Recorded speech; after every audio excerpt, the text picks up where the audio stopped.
FEEL stands for Facilitated Equine Experiential Learning. Mac believes that he's the star of the show. He's very forward. He makes it very experiential. Absolutely, right? He's thinking that you're here for the therapy right now, so he's trying to engage with you. Well, he's not wrong.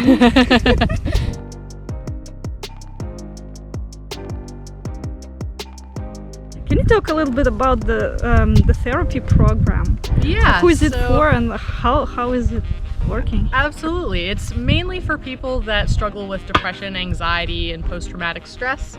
It's also really great for improving people's relationship communication. Mac's coming over to say hi to you now. Hello. Mac, you're getting in our shot. I'll duck around. Yeah. I found a new section of hay that I want. So you can basically read their minds. Yeah, As of now. It's all about body language, right? So as you get to know them over time, you get to know their facial expressions and their ways of communicating. And then these guys, if they're not working in the Horse Wisdom Farm program, they are carriage horses. And then we also have retired carriage horses, which do the main amount of work for the Horse Wisdom Farm therapy program. But we've also discovered that the horses that are still carriage horses like to do the work quite a bit as well.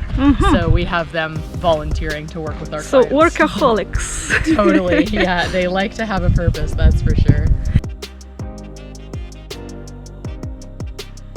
I have a background in clinical counseling. So I'm a counseling psychologist, and I teach people cognitive behavioral therapy with a mindfulness background. And the horses are really great at helping me teach this. Horses are natural experts in mindfulness. Right. So it's a combination of spending time with them, observing them, and learning from watching the herd, as well as structured activities where we bring people into our round pen and engage in one-on-one activities that help teach people the tenets of mindfulness. Do people ride them, or they just interact with them? They just interact with them on the ground. So we actually never ride the horses. It's all about that face-to-face interaction that you can enjoy with them. Ruby in people years is probably over 100 years old. Wow. In horse years, she is 33, so that's very old for a horse. 33, yeah, this is respectable. So she is fully retired from the carriage side of the work, and she is one of my superstars in therapy.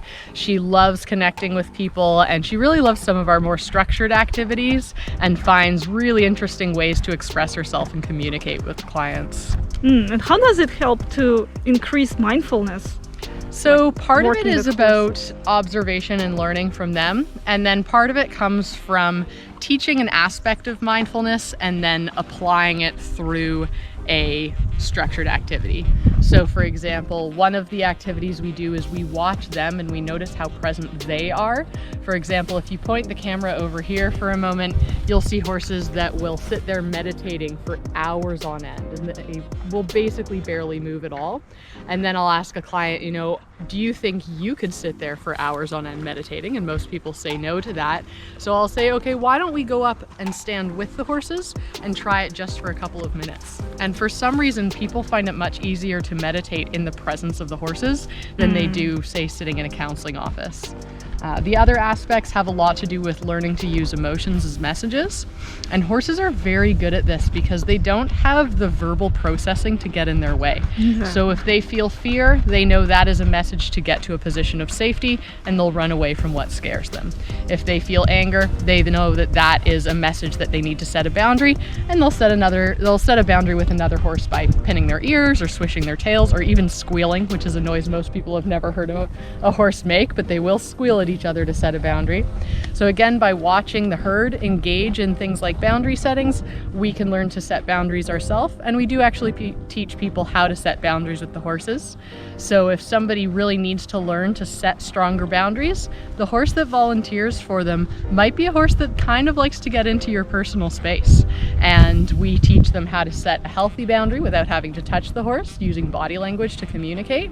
And they learn from setting a boundary with the horse that it doesn't have to be a big, scary, angry thing. It can just be a calm, healthy boundary. And the really nice thing that horses do is they give people corrective experiences where they don't hold it against you for setting a boundary. They say, oh, that's as close as you want me to come? Okay. And they don't take it personally the way that humans tend to every once in a while.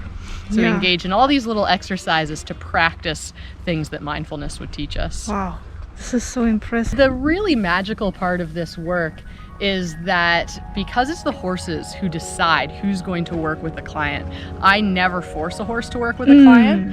I bring the client out here and we go up to different horses and I will literally ask them with words. I'll say, hi Ruby, would you like to come and do the connections activity with so-and-so today in the round pen? And if she shoves her head into the halter that I use to walk her up there and then walks up there really willingly with me, that's her way of saying yes. And the horses have this uncanny ability to know what type of horse needs to work with what type of client. So the horses that tend to like to cross boundaries and get into your personal space a little bit, like someone around here might do sometimes, they will be the ones that volunteer for a client who needs to learn to set better boundaries. Interesting. So the horses choose the client. They do, yeah. And they all like to teach different things. So other horses may not be so pushy. Some of them just want to give you a big hug. And often people say, well, how do you hug a horse? So hopefully Macintosh will let me demonstrate. I'll watch to see if he's pinning his ears, because that's his way of setting a boundary with me. And if those ears are remaining relaxed and he's not moving away, that's his way of saying that it's okay to have a hug. So some of the horses just want to let you hug them and be close to them and give you love and comfort. They all have different things they like to teach people. They do seem very gentle and calm. They are, in my personal biased opinion, very special horses. Not every horse out there is as calm as some of the horses that we have on this herd or in this herd.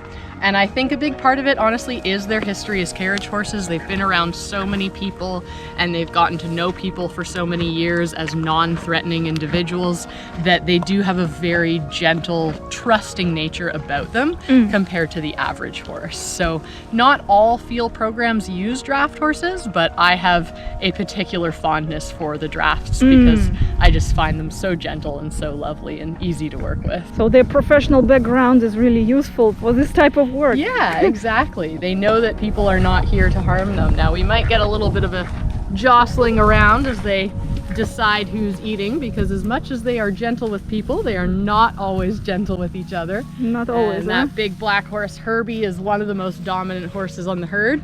So he's gonna find where the best hay is, and if he feels he can't reach it, he will tell the other horses to get out of his way.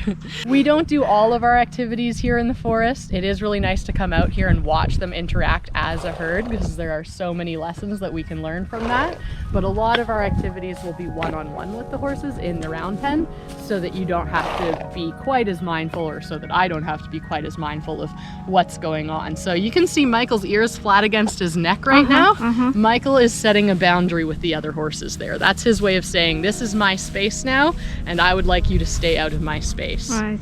So he's come and asserted his dominance over that section of the round bale hay there. And just like we offer choice to the horses as to who they work with when it comes to clients and whether or not they do therapy on a given day, when we train the horses in carriage, they also have a choice. So if it turns out that he's too nervous on the roads or that he doesn't seem to like the job, then he gets to just be a therapy horse. Okay, right.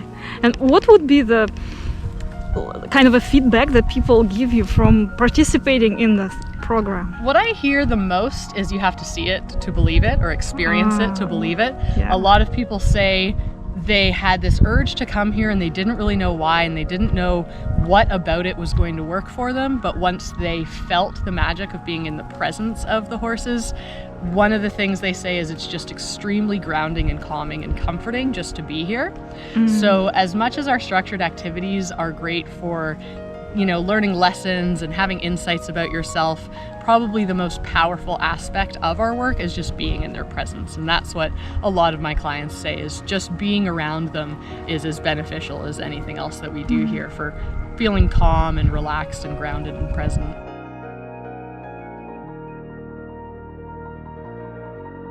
As I understand, it's very, very, very safe. Yeah, absolutely. process. So that's again why I love working with the draft horses, even though they tend to be much larger, they tend to be much calmer. That said, I've got fellow facilitators that have smaller horses, and they always pick horses that are particularly safe and good at working with the clients. Because you're not on their backs, it's much easier to maintain a condition of safety, and because you're giving them choice, it's much easier to maintain a condition of safety, because often lack of safety with horses comes from them doing something they don't want to be doing in the first place, and that's when you might have a horse sort of lose it and create a lack of safety in their environment. But when you give them choice, they usually remain just as calm as you see them while they're eating right now. Ooh. Hello. And with so many years of experience working with horses in different aspects, feels like you really have this yeah, I've been riding kind of experiential knowledge. Yeah, I've been riding since I was 7, again, known this herd since 2008. So my ability to read the body language of a horse is pretty darn good, if I say so myself. Yeah. And that's actually something else that helps people communicate with other people when they come here. When you have a non-verbal being that you're trying to communicate with, you must learn to read their body language. And it actually tends to make people better at reading the body language of other humans. Oh, that's what I wanted to say, exactly. We were not always so good at reading body language. Right? Yeah, exactly. So that's another thing you can learn here, is you are forced to learn the body language of the horses, and that makes you a little bit more tuned in to the body language of the people around you.